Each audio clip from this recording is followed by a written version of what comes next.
makes use of things that he's learned. A lot of people don't, and it just takes a long time to finally pick stuff up. I think in some ways it's happened to me in certain specific shots that I just didn't like. I finally ended up playing them like a forehand. I never used forehand for a long time. I just figured I had enough other weapons. But on just strategy, when to hit and when to fake the guy, and just of knowing the type of releases they have and when they generally use them time-wise. It really gets kind of interesting. It's not sometimes very good, particularly good for a person's game as an overall, to understand one person and get to a certain high level, as it were, in match play with that person, because then you see something different, it throws you off, and you're just not at the same psych level, and your timing and rhythm a little bit off. But in itself, it's a real nirvana and an experience to be able to just duel back and forth. Bob said something to me the other night, which I'll repeat, which flabbergasted even me, because I believe that things happen on the table that are beyond the minds of not only ordinary men, but brilliant men. I think that when you're involved in air hockey, that there's a wisdom of the air hockey being. Which You're not excluding Reverend Arnold. I'm not excluding anyone who plays air hockey. No one is excluded from this except possibly the extreme mechanistic players whose rational minds have so dominated their intuitive air hockey being that everything is planned out inch by inch and shot by shot, although some of them are very talented in Philadelphia. But I do think that there's things that happen, and everyone's who's played for a long time has experienced this to where Dick Stein lives! to where you're I got a low light there. your body actually. You got a low light right here. That's light, not light. But wait till you hear what Dubuisson said. More filling. Anyway, we all know the experience of the air hockey genius within taking over and hitting shots before you can even think of them, or even hitting a shot to where you're to the opposite corner where your mind would think it ought to go, etc. Perfectly doing fakes. You thought, what did he do there? That's yourself. Dubuisson told me something interesting, that when he shoots a shot close to the rail, which he's doing now at bank, that he doesn't know where it's going necessarily, inside or outside, but that the puck knows. Yes, the puck knows where it's going, and that the puck actually figures out where it should go. Would you like to comment further on that? If you have a puck that is alive on the table, it is its own being. And even an ET can learn how to play air hockey with a live puck. That's extraterrestrial. Right. Oh, yes. Bob here distinguished between what he calls a live puck and a dead puck. A live puck would be a puck that's sort of bouncing off the rail, has a certain spin on it, and sort of has a mind of its own to find the goal, sort of like a heat-sensing missile or something like that, to where it just finds that opening in the goal. Now, do you believe that the being on parental guidance has to be involved here. There's exaggeration involved. Do you believe that the being behind the mallet imparts a certain intelligence to the puck, or that it's simply a function of the puck itself? Which, I mean, there are a lot of players who can't do that. Well, I was talking to the being behind the puck the other day, and hey, Hand, how you doing today? And oh, hey, yeah, they told me about it. He had a good time with the puck the other day. Hey, you're the being behind the puck. Was this the being you're referring to? Now this being, you take out the dark horse to the dance floor, you know, and if he walks away, it goes, bye! But if it holds behind a mallet, it becomes a magic hand. Ah! With a cut shot. Are we still on? Yeah. What was this cut for? I got you to cut it off. It was getting too stupid. Oh, Okay. It looks great later when you liven it up. You didn't see the beginning of this. We had that hand on a mallet over here. All right, let's continue with the interview of Bob Dubuisson here. Looking to the future, I have a match against Jesse sometime in July, I hope, if I can get out to Philadelphia. And I need to practice on this table, get ready for it. But looking to the tournament, next tournament, which will probably be in August, late August, here in Boulder. And we hope to have it somewhere other than the Dark Horse, not because the Dark Horse isn't a great place to play, but so we can get more tables and more players in and have more time. That's something we're working on. Who do you think right now, around the country, are the top challengers? I mean, in a sense, you're defending your ranking as national champion. You're the defending champion, although you're not the defending #1 player. Who do you find is the most scary for you to play? Who do you think has a real shot at it? I mean, there's a lot of great players out there now that are capable of beating anyone. I would say there's 10 or 12 players or more that are capable of beating anyone else in the top 12. I would have to say that my knowledge is incomplete for a full answer because I have not seen Phil during a time when he has been playing fairly seriously for a while. He generally, when I've seen him before, it's after he's taken layoffs and sometimes it's hurt him and he's come back to a certain level. It sounds to me like he's kept a higher level than he normally does off, quote, off season, quote.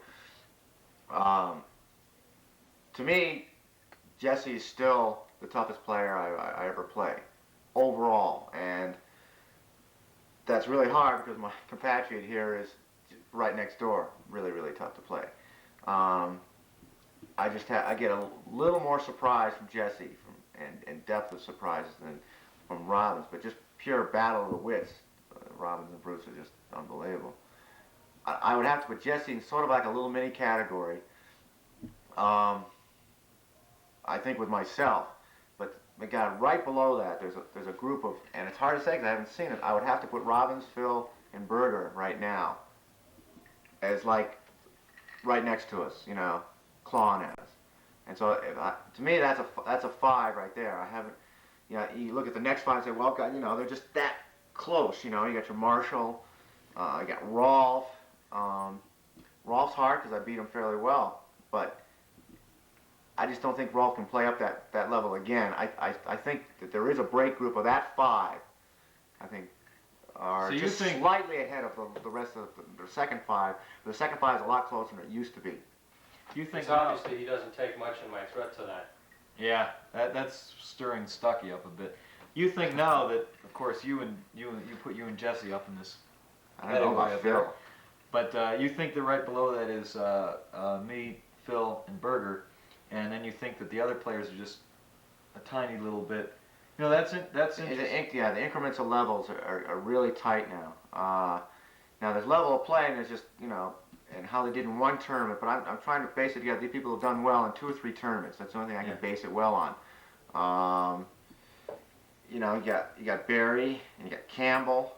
It's hard for me if I beat someone fairly well one tournament, but they did well against everyone else. I want to see them up there 2 tournaments in a row, you see. And word from Philadelphia is that Joe Campbell is not in practice and hasn't really been playing very much, and it looks like he's sort of at least semi-retired from air hockey, although I don't think that he'll ever be out, in the near future, and then he'll probably come back for a tournament. But Joe has sort of slipped into tournaments lately, maybe just doesn't have the desire. It's interesting, some of the names you didn't mention.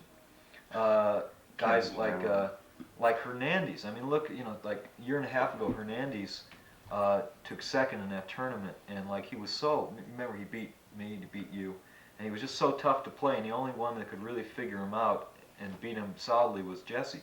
That time Robert was beating Phil, consistently, and Robert, it seems seems to have slacked off, but it's just 1 or 2 tournaments. Well, the way I based it, basically, because there's so many good players on the last 2 tournament nationals. In my mind, putting together who was up to near the top in those last 2, I was actually being charitable to you. If go by either 9 or 12, I actually shouldn't have had you up that high. But because of your match with Jesse, especially so close to beating Jesse, that bumps you right back up there again. So these other people, I don't have any kind of evidence. So I went basically by that. The last 2 nationals, 2 different kinds of tables. If you can go transcend those 2 types of tournaments and be up high in both of those tournaments, to me that shows right now that your game is really, really solid. Do you think Berger is capable of beating you? Anyone's capable of. I'd say the chances have gotten better as he gets better. But I would find it very hard because the lack of depth I had to use against him last time, he hasn't even seen a lot of the depth of my game yet. So all he can remember pretty much is my power straight game, and I really didn't have to show him that much, maybe to set up my power straight. So there's a whole depth of the game that he has not even seen from me Berger has been watching the tapes though, and Berger's a very Yeah. good student. I mean, he learned a lot of. I believe that. No, I would have to fight overconfidence if I played him again. Mainly just the unknown, though. I just don't know. Who do you find right now? You mentioned Jesse. Who do you find to be, say, the toughest player to defend against and the toughest player to score on?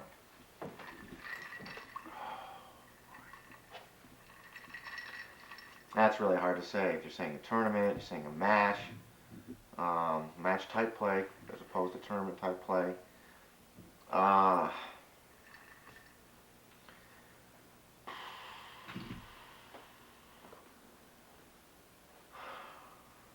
I would have to say a player that just has a tremendous variety of offense, like a Pinkowski when he's hot. I like to mention, not just because he's I standing really there, can't. but I'd have to. I think Stuckey at his best has certainly been one of the toughest people for you to stop. Oh, for anyone, yeah, anyone's really on at this level, is just really on. It's really hard, and people within this area know each other's games. So when one person's on, he knows it really gives them a lift. But it's hardly hard to say because just really, I think basically Jesse on almost on both of those counts. Although it's for me, I generally score on most people. My problem is that's not the key part of the game. The key part of the game is keeping control of the puck and out shooting and getting more scoring. I think in some ways, in pure talent, I think Pinkowski's got some of the best offense in the country. But it's been such a long time since a national. It fades my memory, my direct memory, a lot of the people that, Do you really that I did play. I think I've always been impressed with Berger's offense. I've just never been impressed with his defense. I think we